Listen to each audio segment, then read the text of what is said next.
Olá, seja mais uma vez muito bem-vindo ao Call da Eminato Consulting. E hoje, dando sequência aos nossos últimos calls, eu queria falar mais uma vez com vocês sobre eleições americanas. É um assunto que tem chamado muita atenção dos clientes, é um assunto que tem preocupado muito o mercado, para que lado vai, para quais seriam as tendências daqui para frente, algo que a gente ainda vai debater em termos de setor, em termos de mercado. Vou trazer para vocês consultores que trabalham no momento fora do país, para estar conversando um pouquinho mais com vocês acerca desses produtos, dessas estratégias, para a gente vir fechando conceitos e, enfim, trabalhando novas ideias com vocês. Alguns clientes me pediram para conversar um pouquinho sobre a questão do resultado em si, logo que acabasse as eleições. E eu preferi esperar um pouquinho a apuração das urnas, não porque eu não reconhecia o vitorioso, mas para entender um pouquinho melhor como começa a era Biden. Tá? Passando as eleições, o que fica é basicamente a experiência, o entendimento do que é essa nova eleição e, a partir disso, como que a era Biden, não é que ela começa, como que a era Biden enfrenta todos os desafios que ela vai ter pelo desmonte das estratégias que foram feitas em relação à política interna e à política externa norte-americana nos últimos 4 anos. Eu li o discurso do Biden, da vitória, eu li o discurso da Kamala, eu comparei com o do Obama, eu comparei com o discurso do George Bush pai, eu comparei alguns discursos de senadores que foram vitoriosos e eu gostei do que eu vi, não só de discursos democratas, mas republicanos, e eu vi um sentimento de união muito forte, um sentimento de página 2 acontecendo, uma vez que parece que passa não é uma administração que deixa o cargo, passa-se uma fase. Eu queria passar essa sensação para vocês. É o sentimento de passar uma fase. Tá? E eu sempre me interessei muito pelo behavior dos estadistas no poder, tanto no poder quanto após o exercício desse poder.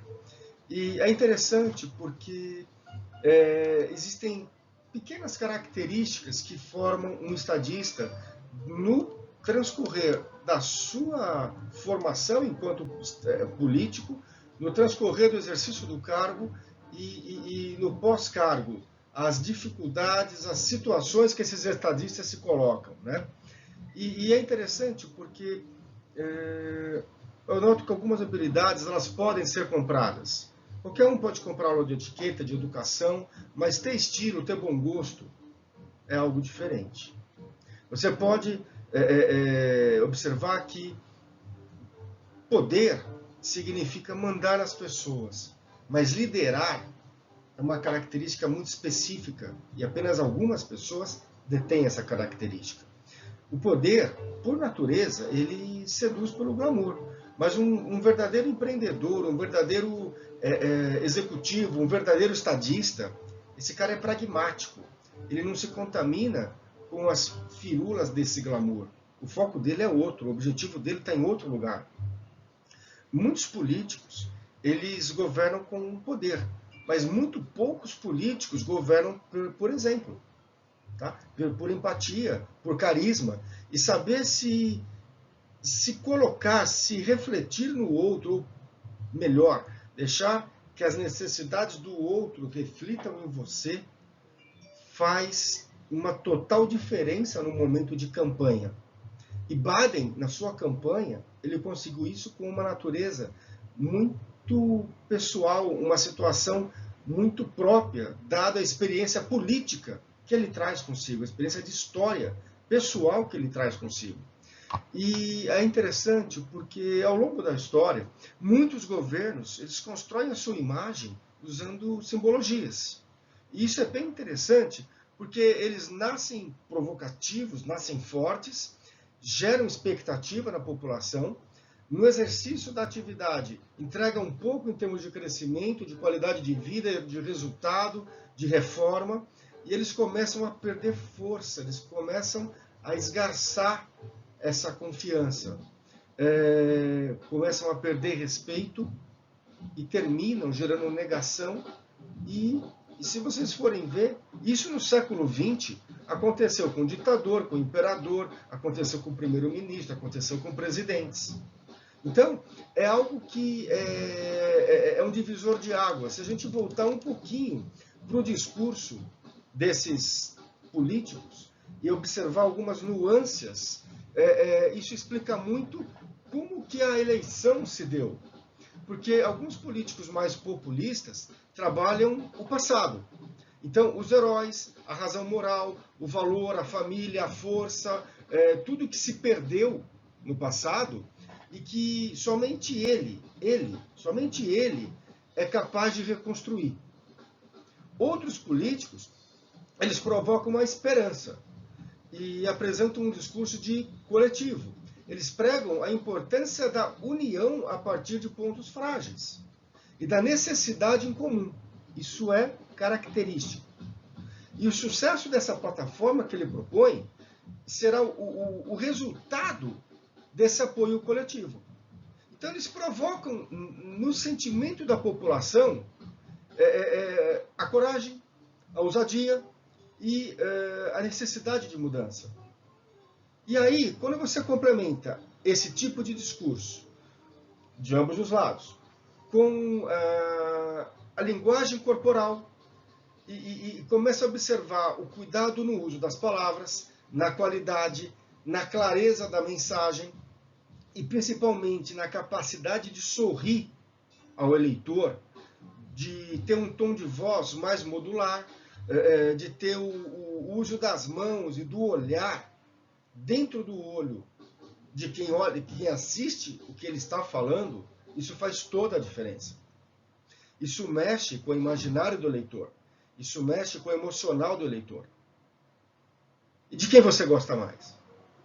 A resposta, ela veio na urna. É uma resposta muito simples, ela acontece na urna. Não é só uma questão de glamour ou de estilo, não é uma questão de mandar ou de ter liderança. É uma questão de ser refletidos seus ideais em quem está colocando ele na urna. E aí, por 4 anos, a administração Trump, ela retirou a América do Pacto de Paris, do Tratado do Transpacífico, ela bloqueou o orçamento federal pela obsessão do muro na fronteira com o México. Ela escolheu não condenar supremacista branco que defendia policial que matava negro nas ruas, do que criticar supremacista. A administração Trump acusou a China pelo vírus, como se a própria China não tivesse contaminação. Nada disso impediu que ele tivesse, em relação a 2016, uma votação proporcionalmente maior entre não brancos, daí próximo de 35%, do que ele teve na outra, da outra eleição.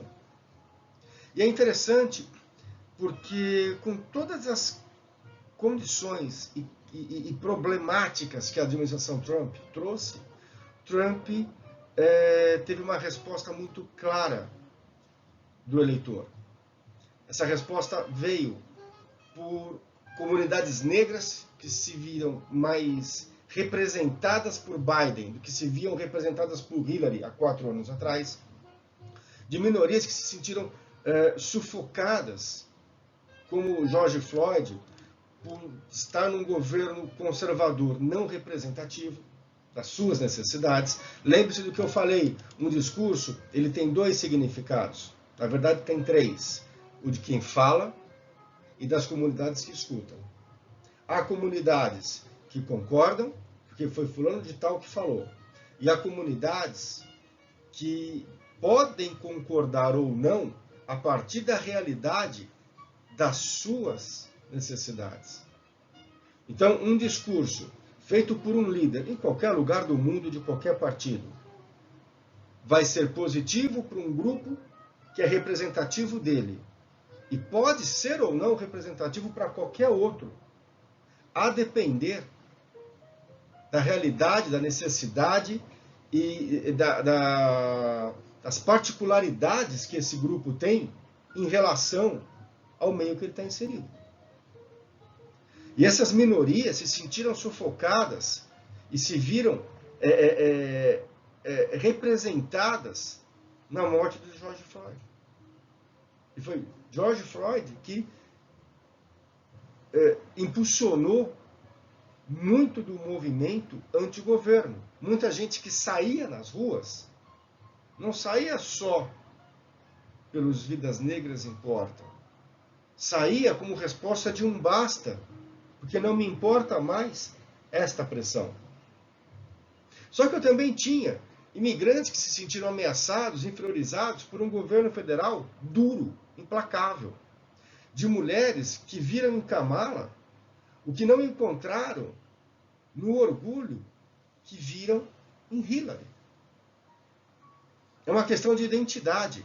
Muito negro, muito hispânico, americano de língua hispânica ou imigrante de língua hispânica, se viu necessariamente obrigado a ir às urnas para tentar definir uma situação de identidade que não viram há 4 anos atrás, quando tinham uma mulher rica, branca, loira, e um empresário sensacionalista da comunicação. Então é muito uma identidade também do que eu vejo em cima no palanque. Me chama a atenção ou não? Eu continuo com a minha rotina de vida, isso não me diz respeito. Dessa vez disse. Dessa vez se falou muito mais alto. E o que o Partido Democrata cresceu nos últimos 4 anos em aceitação popular é algo extremamente interessante. Nós temos uma mudança demográfica ocorrendo de forma significativa na América. Na medida em que as minorias, os imigrantes, a população negra, as mulheres negras principalmente, as comunidades LGBT, outras comunidades, elas se expandem e os seus desafios crescem, há uma busca de expressão, de representatividade na sociedade. O Partido Democrata ele vai estendendo a sua dinâmica, ele vai estendendo a sua abrangência, vamos assim colocar. Tá? E os democratas sabem capturar muito dessa necessidade, dessa expectativa do eleitor. Na prática, comparando o atual mapa norte-americano, e aqui nós temos o resultado oficial, final das eleições, com todas as urnas apuradas, a gente vê aqui os swing states que aconteceram, a gente começa a ver que, comparando este mapa com o de eleições anteriores, que eu começo a ter novamente uma formação clássica democrata nas costas. E aqui esse mapa é interessante porque ele traz não só a apuração, mas ele traz também como que são os distritos de votação nos Estados Unidos. Esse mapa ele é o mapa oficial hoje, pelo censo americano, dos distritos de votação. E é bem interessante porque, na medida que o mapa eleitoral dessas eleições foi se formando, foi ficando nítido como a América ela é antagônica, como que ela se choca em alguns momentos. Você tem os estados litorâneos versus os estados do interior, que são mais republicanos, os litorâneos são mais democratas. Você tem o choque de voto das regiões metropolitanas contra as regiões rurais. Você tem demograficamente não só aquele voto do branco, white, anglo-saxão, protestante, mas o voto dos negros, dos imigrantes, dos descendentes de imigrantes. E aí não são só latinos, são principalmente asiáticos, indianos, europeus, que conseguem a sua dupla cidadania e aí vão votar, enfim.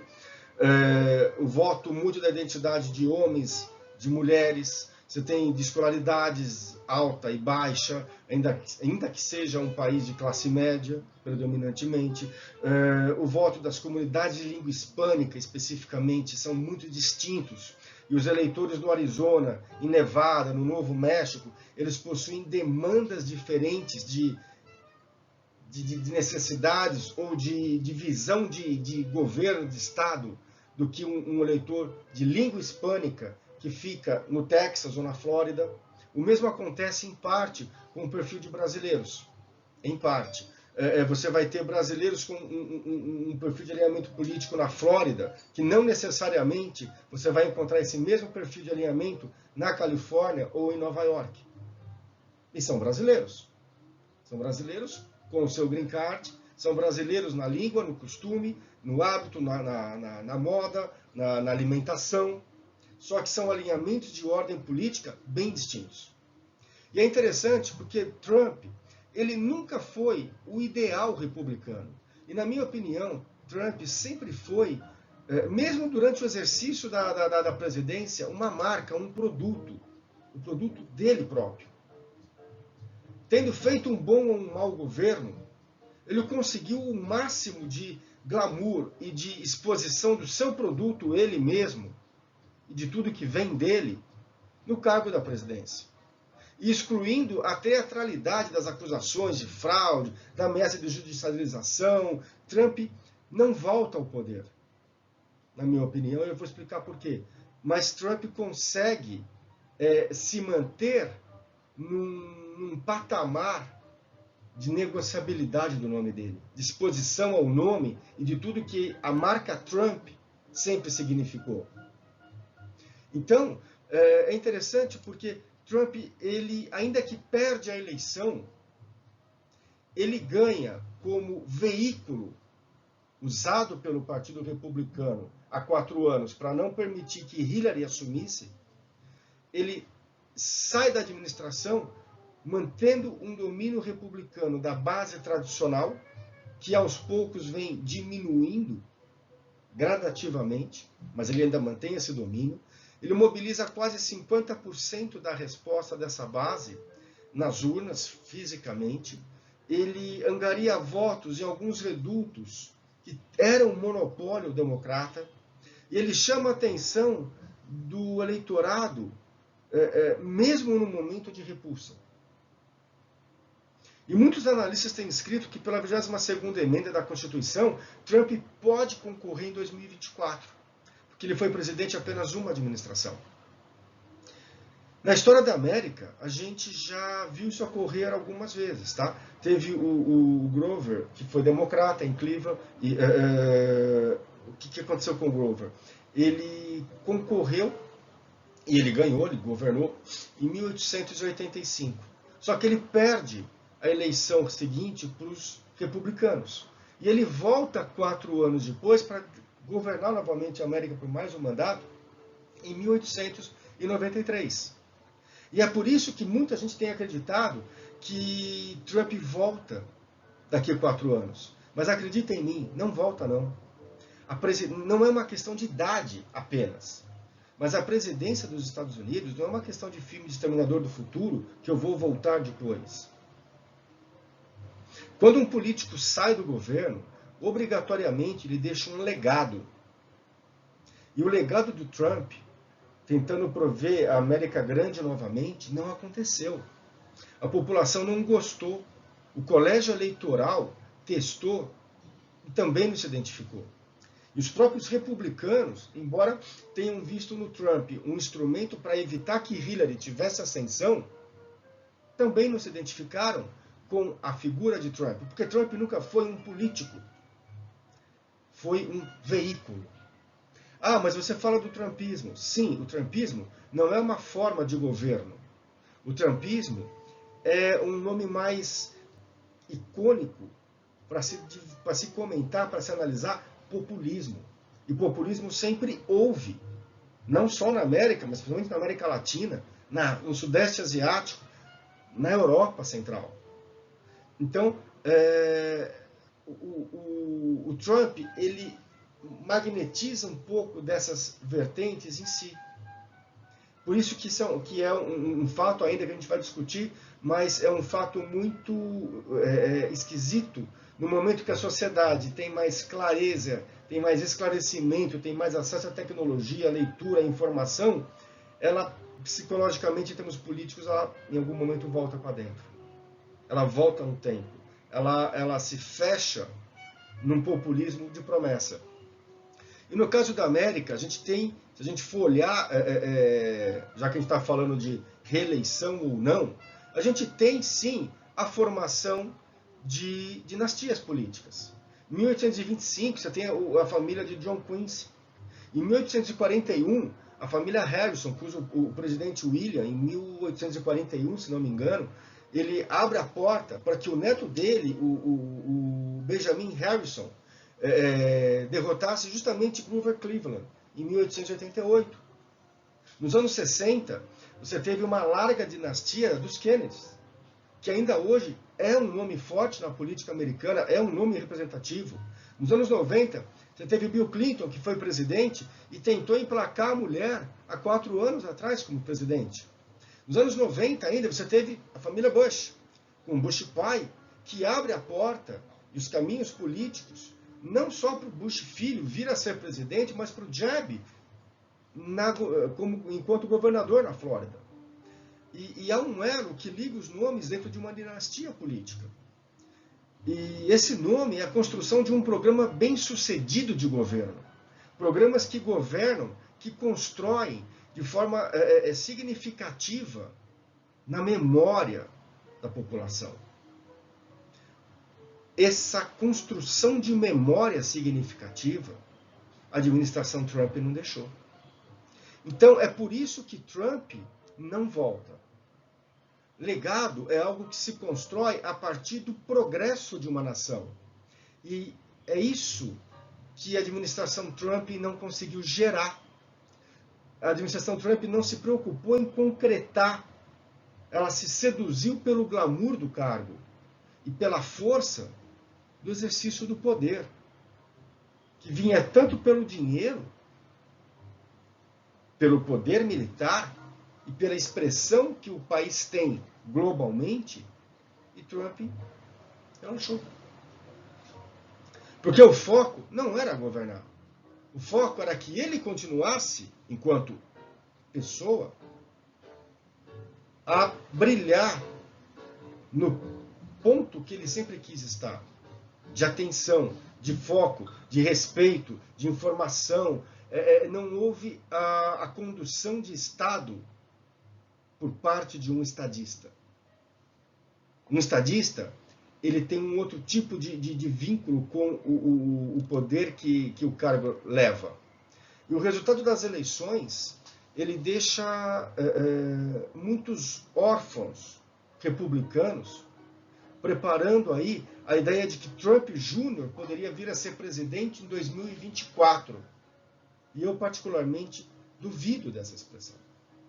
Porque o Trump Jr., ele tem dinheiro e tem nome. Ah, mas agora o pai foi presidente, ele tem legado. Mas qual a passagem do nome Trump sem experiência política construída de fato na gestão de Trump pai? Trump Jr. entra por causa de sobrenome? Qual é a experiência prática dele enquanto político? É zero. Ah, mas Trump pai também não tinha experiência política. Sim, mas Trump pai tinha 20, 30 anos à frente dos imóveis, do segmento de hotelaria Trump. Tinha um programa de televisão. O que Trump Jr. faz? Fizeram uma brincadeira numa televisão norte-americana, mostrando a foto do Trump Jr. com um óculos, que deve ter sido montado, o óculos ali, criado o óculos, e 2 artistas de Hollywood também usando óculos. E as pessoas entrevistadas na rua não sabiam quem era quem. Então, assim, não tem representatividade. E Trump só avançou porque muitos nichos eleitorais democratas não votaram, não se viram representados na imagem de Hillary 4 anos atrás.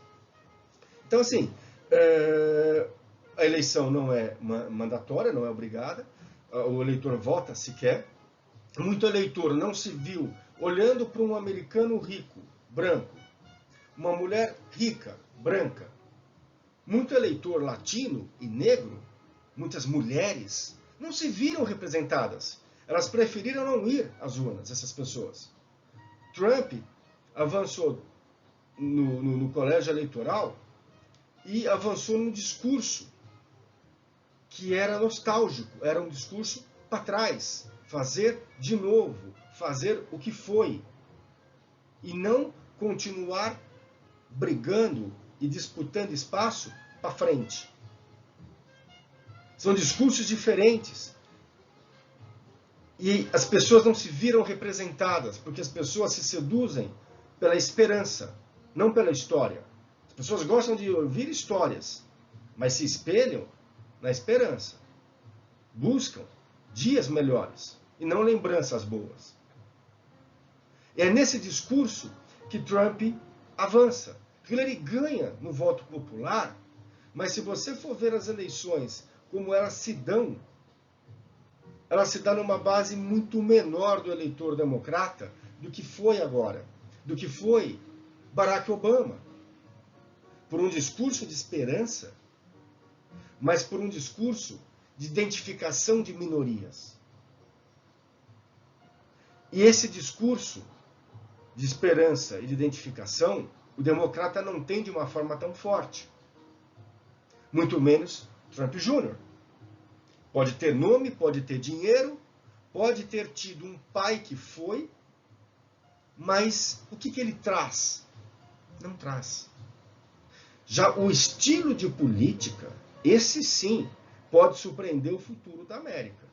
O trumpismo, de novo, é mais um nome pragmático, estereotipado do populismo dos anos 30, que levou a Europa para a Segunda Guerra e que se seguiu presente tanto no Sudeste Asiático como na América Latina. A gente vai discutir disso em alguns momentos.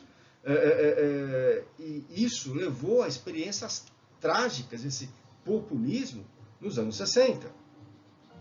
Eu concordo que em 2020 foi um ano atípico. As eleições elas ocorrem sob uma condição de pandemia, a pandemia machucou a economia mundial, e ambos os fatores ocorreram pouco antes, com cicatrizes raciais que voltaram a aflorar quando George Floyd foi morto. E pior, foi morto sendo filmado. Quando você estuda os enforcamentos que houveram na América, no Brasil, em outros países, decapitações, você imagina. Você pode ver em filme, mas você imagina. Agora você vê uma pessoa ser sufocada à morte, sendo filmada ao vivo. Isso choca, como choca ver um fuzilamento sendo feito ao vivo. Isso choca como uma violência sexual sendo filmada ao vivo. Você pode ver em filme, e lendo ou ouvindo, lembrar de uma cena de filme, mas ver ao vivo e receber no seu celular é diferente. Isso mexe com a população de uma forma que não mexe quando a população vê isso em filme. Então, de concreto, Trump sai e deixa o icônico do trumpismo, que é esse novo estilo extremista de populismo, com um legado muito negativo. Tentar recuperar isso pode ser problemático. Tentar trazer na imagem de um filho, isso pode ser mais problemático ainda. O problema, e aí voltando, é que a nação americana está mudando. E o conceito do WASP, do anglo-saxão, do protestante, dessa América conservadora, de estilo de vida tradicional, interiorano, ela está se perdendo em termos de identificação. Identificação histórica, identificação de uma América de anos 50, que não é mais a América de hoje.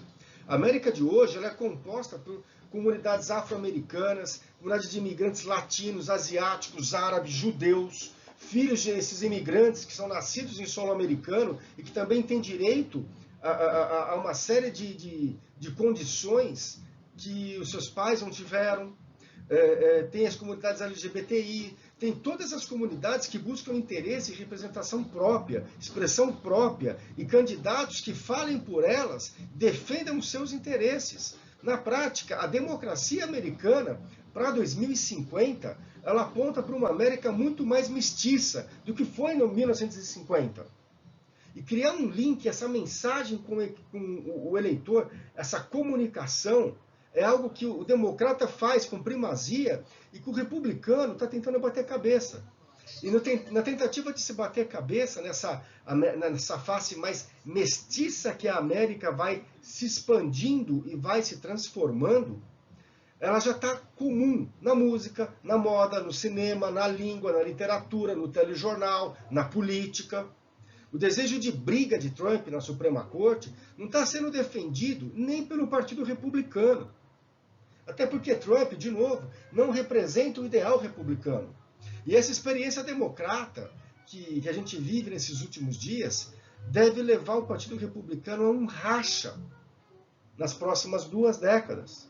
Por quê? Porque eu vou ter o americano republicano tradicional, do centro-oeste norte-americano, o anglo-saxão, protestante, de cidade pequena, e eu vou ter um racha para um outro lado, para aquele eleitor reacionário, agressivo. Aquele eleitor que acredita que nós estamos voltando para a época do Velho Oeste, que eu tenho que andar com uma arma pregado na minha calça. Então, se a gente começar a ver essa mudança, essa terceira linha política, não de partido, mas de ideal, ela enfraquece os próprios republicanos. Na medida em que os democratas vão crescendo a sua expressão, o republicano, que já vai ser, por natureza, achatado, ele pode passar por um racha. Eu ter o Partido Republicano clássico dos anos 60, 70, 80, e um partido de hooligans do século XXI, que nasce de um pedaço dos republicanos. E isso é algo a se entender pelas próximas 2 décadas, a depender da próxima eleição daqui a 4 anos. E o que é positivo nessa situação é que os democratas eles vão estendendo o sucesso dos seus programas e vão gradativamente construindo, solidificando uma memória positiva dentro da sociedade norte-americana, que é uma sociedade que vai se expandindo de forma mestiça, cada vez mais mestiça, cada vez mais plural na necessidade, não é nem na identidade, mas na necessidade que todas essas minorias somadas se tornam uma maioria. E isso se reflete nos votos que são feitos para o colégio eleitoral, e isso se reflete naturalmente nos votos que os presidentes passam a ter. Em termos de transações comerciais, os acordos e os tratados que não foram renovados na última administração, certamente Biden vai chamar para si. A confiança dos mercados tem se dado agora que um presidente não governe por Twitter, se governe de forma tradicional. Não puna uma Boeing ou uma General Electric pelo Twitter. Não ameace uma Apple pelo Twitter. Então, o mercado também se sente mais confiante, embora às vezes não representado pelo governo Biden, por questões fiscais, tributárias, enfim, mas pelo menos eu tenho mais estabilidade, mais previsibilidade de ações concretas e não explosões espontâneas de emoção feita por Twitter. As pessoas esquecem que houve vários tratados sendo desenvolvidos com a União Europeia, com a China, com acordos dentro dos Estados Unidos, de parcerias, que ocorreram independente de administração ser republicana ou democrata. E que na administração Trump simplesmente foram rasgados. Voltar para esses acordos com dinâmicas e propostas novas é algo novo em termos de mercado de trabalho. Por quê? porque à medida que eu fui rasgando e eu fui prometendo fazer para dentro e não consegui, voltar a esses acordos pode levar a médio prazo a uma estabilização de uma série de desigualdades que foram vistas nos últimos 3 anos. E aí, isso é interessante porque serve também em relações externas, inclusive com o Brasil. Você não rasga ou faz contratos com prazo de validade de 4 anos, possivelmente estendido para 8, se eu continuar com o mesmo governante, aí eu vou lá e cesso o contrato e espero ver quem ganha para ver se eu faço algum acordo. Não, eu continuo com acordos feitos em governos republicanos dentro de governos democratas. Independente se o governo aqui foi PSDB, PT, PMDB, o partido lá do Bolsonaro, enfim, não interessa. Então, esses acordos não só tendem a ser refeitos em alguns casos, como também são acordos que permitem uma nova leitura de momento. Tem muita coisa acontecendo de política ambiental. Trump tem que fazer essa política. Por quê? Porque a partir do momento que ele reafirma o Tratado de Paris, e ele tem como prioridade, assim como prioridade básica para recuperar emprego, nesse momento, pode ser o movimento verde, e isso é interessantíssimo, porque ele vai ter que mexer em toda a indústria dele com um prazo, uma meta para a entrega de programas verdes. Ele vai necessariamente gerar empregos em toda a cadeia produtiva. E são empregos que não se cessam em 4 anos, porque são acordos de atingimento de metas. Então, o governo Trump não rasgou esses acordos, o governo Biden vai e recupera esses acordos. O que isso é interessante? É interessante porque ele tenta gerar emprego a partir de uma tendência global. Ele tenta gerar negócios para suas empresas na América, revitaliza a América por dentro e se alinha com a União Europeia e com o Japão, coisa que alguns outros países estão se negando a caminhar nesse sentido. Então, é interessante porque a gente pode ver uma onda de crescimento de setores, e a partir daí de preços de ativos, de papéis em bolsa, de emissão de bonds, voltados especificamente para projetos verdes. E isso nos próximos 2 anos é interessante. Uma das lives que nós vamos trazer vai abordar justamente isso. E não é uma hipotética amizade entre governantes que você avança num país. Isso também é interessante deixar claro. O que você está vendo daqui para frente são acordos de interesse nacional entre Estados Unidos, entre a Europa, entre o Japão, provavelmente com a China. Ainda que Trump continue batendo de frente com a China, não baterá com a China como Trump fez, ainda que Biden bata de frente com a China em alguns aspectos, não fará como Trump fez, sozinho, fará via OMC com outros países. O que não impede que as relações comerciais entre China e Estados Unidos não só se estabilize, como avance, na medida em que se tira as ameaças de cima da mesa. Há sim impedimentos, basicamente, só para terminar, e agora é lógico que há uma pressão, sim, por tendências em vários segmentos, com que Biden trabalhe com muito mais maturidade do que Trump trabalhava. Por quê?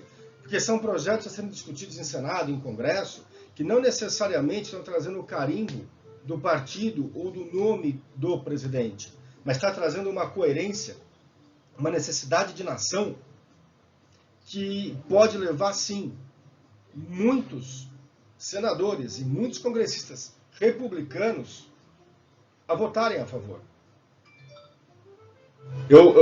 Era muito comum você ver, em alguns momentos, Mitt Romney ou John McCain, que concorreram contra Obama em dois momentos diferentes da administração Obama para presidente. Em alguns momentos, concordarem com projetos vindos de Obama, em outros momentos, serem duramente contra propostas do governo Obama. Mas são senadores, são congressistas mais coerentes. Por quê? Porque agora o mapa da política norte-americana, esse mapa mudou. Vocês podem ver por aqui que o próprio Senado ficou mais estreita a margem de manobra para Joe Biden poder trabalhar. Antes, o Senado ele tinha uma maioria republicana, ele está tendendo praticamente por um equilíbrio.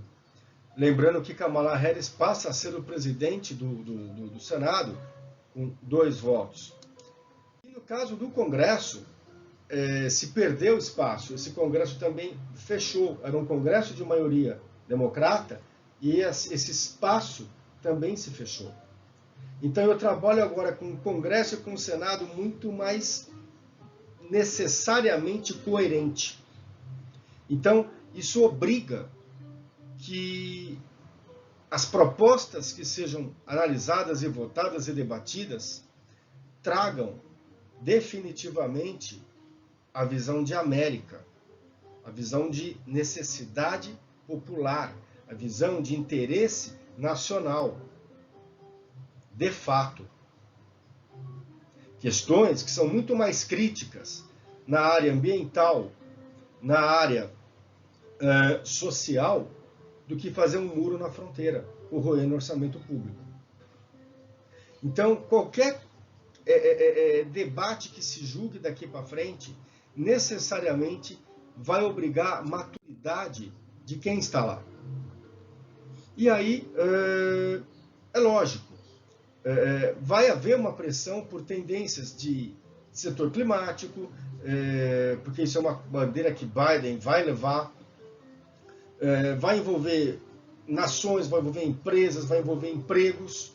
O Brasil, sim, fatalmente será penalizado, como já foi na questão dos fundos da Amazônia, e que o presidente há 15 meses deu de ombro quando a Alemanha falou que ia tirar os fundos. Então, assim, são situações que estadistas terão que entender que sai uma era populista, entra uma era, de novo, progressista na América.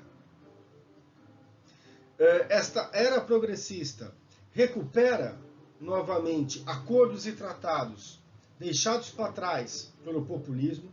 Esta era abre porta para uma segunda era que pode vir ainda nas mãos de Kamala Harris, que não vai ser uma peça decorativa distante, muito pelo contrário, é a chance dela se mostrar presidenciável o tempo inteiro para daqui 4 anos, e pior, com o risco de ter que assumir a qualquer momento na impossibilidade de Biden.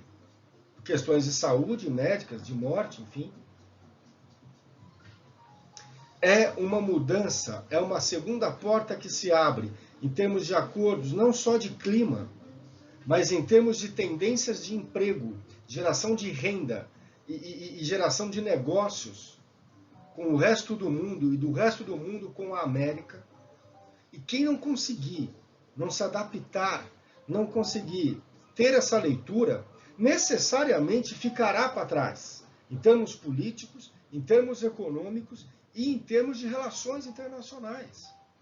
Porque há uma mudança de dinâmica do eleitor, da política e da economia.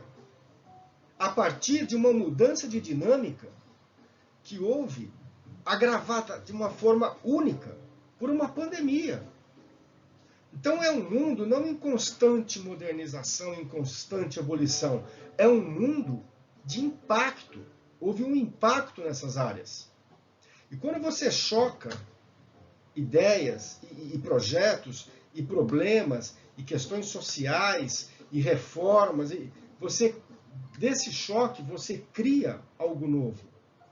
Esse algo novo nada mais é que o progressismo que está voltando para a América. Um governo mais pragmático, um governo que não vai liderar pelo glamour, não vai liderar pela força do cargo, mas vai tentar trazer de volta para dentro dos debates o interesse nacional, a vontade popular. E as pessoas aceitam cargas tributárias mais caras, e as pessoas aceitam, algumas mais, outras menos, lógico, aceitam pagar mais por isso, aceitam carregar uma dose a mais de sacrifício por isso, desde que se sintam representadas. Ainda que os que perderam a eleição sejam governados por quem ganhou, e esse governante olhe aos interesses nacionais e olhem para todos os membros do país, de comum acordo, com uma preocupação única, com um projeto de crescimento único, o Partido Democrata, nesse caso, deixa um legado que, se der certo, de pelo menos 12 anos. Seu governo e mais 2 de Kamala. Isso é interessante, porque foi algo que o Bill Clinton não conseguiu com Al Gore e Barack Obama não conseguiu com Hillary. Talvez Biden consiga com Kamala, que é mais icônico. E é mais interessante porque muitos dos programas verdes de Al Gore estão na pauta de Biden. Muitos dos programas sociais de Obama estão na pauta de Biden. Então, fica uma mensagem de que o que foi direitos humanos na administração Carter passa a ser economia verde na administração Biden.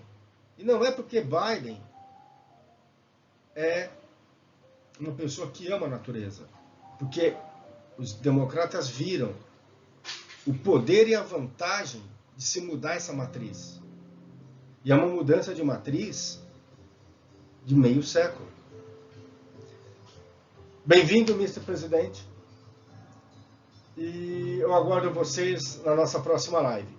Muito obrigado a todos que me assistiram até aqui, principalmente você, cliente Minato. E mais uma vez, bem-vindo, Joe Biden. Até a próxima.